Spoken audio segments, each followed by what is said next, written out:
Looking very bright on the camera. Oh, right. It's the green jacket. My daughter said that I look like Kermit the Frog this morning. So you got a green top, you know. I'm about to say, is it green? I know, exactly. Green socks, blazer. Razoban from FightHype.com with me. Got promoter Eddie Hearn. Firstly, Ed, how are we? I'm all right. I'm sort of, it's a long couple of days. It's jaw ache, talking so much. But that's what I do. So. And you're good at it. I am. You're very good at it. Everyone's good at different things, aren't they? I'm good at talking. Absolutely. Generally, a little bit of bullshit mixed in with a little bit of knowledge, and makes the world go round. How's boxing porn coming along?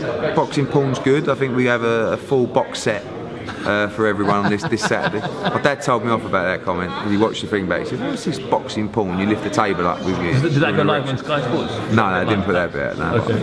The thing is that I think this is where these kind of interviews, and like Coogan's interviews and stuff like that,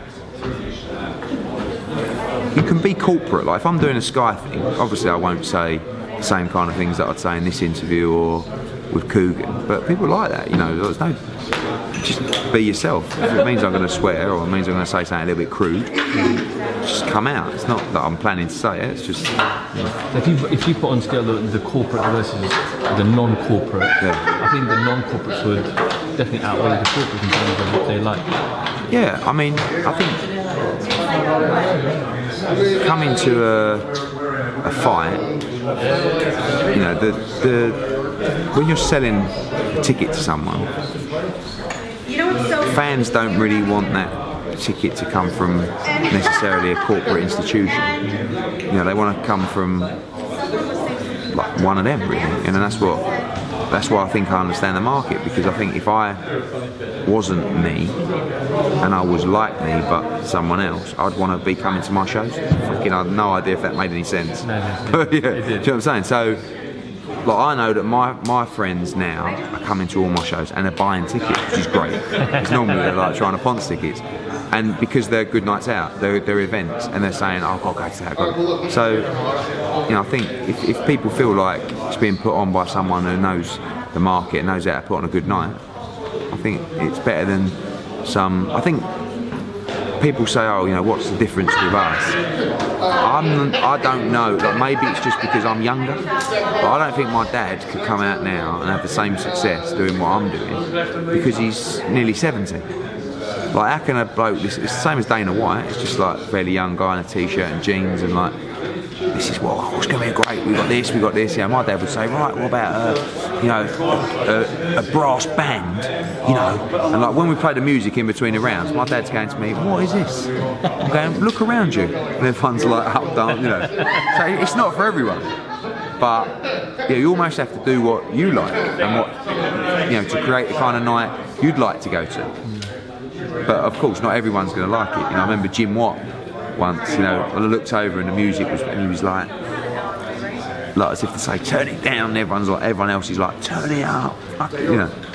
It's a night out. It's an experience, not just a sporting event. Eddie, how much of the pressure do you actually feel on a personal level? You've got so many fighters. Fights, I know I've seen some of your interviews and you talk about how Dylan White consistently for you, etc. But that's just one of many fighters. Yeah. Then you've got the demand of the public to put on fantastic shows with fantastic cards.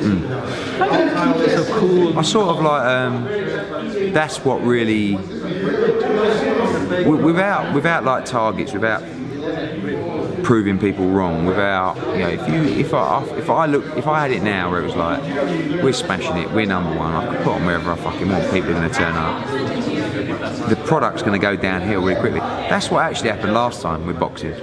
People got comfortable, people got lazy, and rather than say let's hire that arena and try and sell that out, they went, no, fuck that, let's just go to like the leisure centre and do it in there.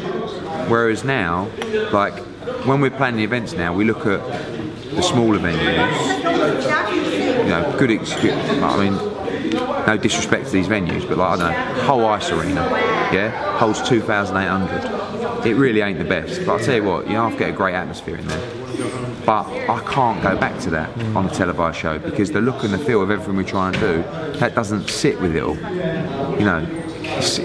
It's about the nights out. It's about providing aspirational events where the punters go, oh, I'm going out O2, Golovkin, sell out, what, And you know, there's been times where I've said, right, let's go to there. And I thought, I can't do that anymore. I'd like to throw in a little York Hall event every now and again on Sky Sports. Yeah, and the Prize Fighter is a good example. We just outgrew it. And what happened, Prize Fighter was there to bring the casuals into the sport. And once they're in, to maintain them there with Saturday night fight nights. But what happened was, we brought all those people in, and as they become more knowledgeable about the sport, they didn't want Prize Fighter. They wanted 12-round championship boxing. You know, and every now and again, I mean, when we were doing Prize Fighter, we were getting murdered. People were saying, this is shit, get it off our screens. Now, people are going, do another Prize Fighter. Do you know what I mean? And I'd quite like to do one, but we can't go back to the York Hall as a Saturday night fight night because it doesn't look right. Great atmosphere, but that's something now for streaming or something like that. Now it's about, we're trying to differentiate ourselves as big arena promoters. But some people get the argument, you don't put nothing into back to the grassroots doing these little shows anymore. It's like doing 24 shows a year, all in big arenas. So, are you still doing stuff with Fight Pass, or was that season? A little bit, yeah. I mean, the frustrating thing, you know, if we've got, I don't know, say we've got 3,000 members of Fight Pass, right? It fluctuates. When I do the streaming, we have about 300 people watching it. And I think, basically, the reason people are joining Fight Pass is to get access to the tickets.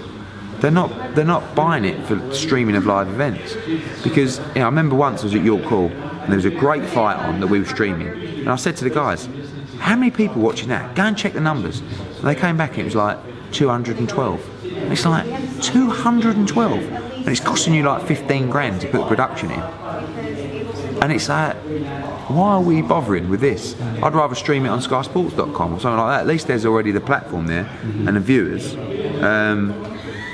Yeah, so Fight Pass going to exist, or are you going to see? No, Fight Pass is very successful for people getting access to tickets. Yeah. The problem you have is we have to limit it because, you know, if you've got 4,000 tickets or 3,000 tickets available to Fight Pass members and you've got 3,000 members, no, it's not a guarantee you get tickets. It's a, you know, first crack at it. Yeah.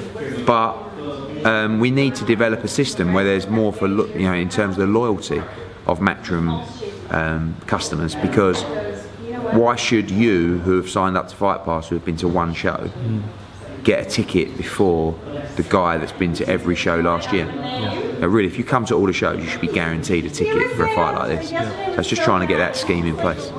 How frustrating is it though, Eddie? Like, you put on these massive shows and tickets are just selling out 9, 10, 15 minutes. It's not frustrating, it's wonderful. But meaning, like, you could go to a... Yeah, but the problem is, it doesn't work like that. It's all about supply and demand.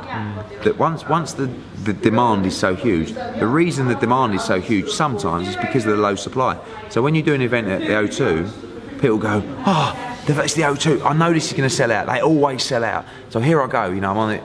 If it's 60,000 at Wembley, you're still going to try and get one, but you might go, I'm going to go to look tomorrow and see what prices are left. So it's just about the furore, the clamber for tickets at the O2 and at Manchester Arena. It doesn't always mean, I mean, for this we could have done definitely 30, could we have done 40? Maybe. But the reason so many people are online, because it's like, it's at the O2, I know it's going to sell out, so I'm on. And then when that's on, everyone knows it's a sold out event before it's even gone on sale. And that makes people want tickets even more. You know what I mean? So, you know, we're in a great spot that we get people complaining because our events sell out so quickly. You know, so could be worse. And some events don't. Some events we're knocking our cods out for 3 months to try and sell 5,000 tickets. Yeah. But sometimes events that you think will sell so well don't, and vice versa. Yeah. Like Leeds, for example. Yeah, Leeds was a new market where we had no idea what was going to happen in Leeds.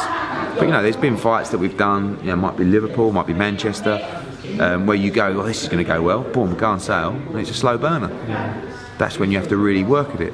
Like here, really go on sale, bang, sold out. Here's more about driving the pay-per-view.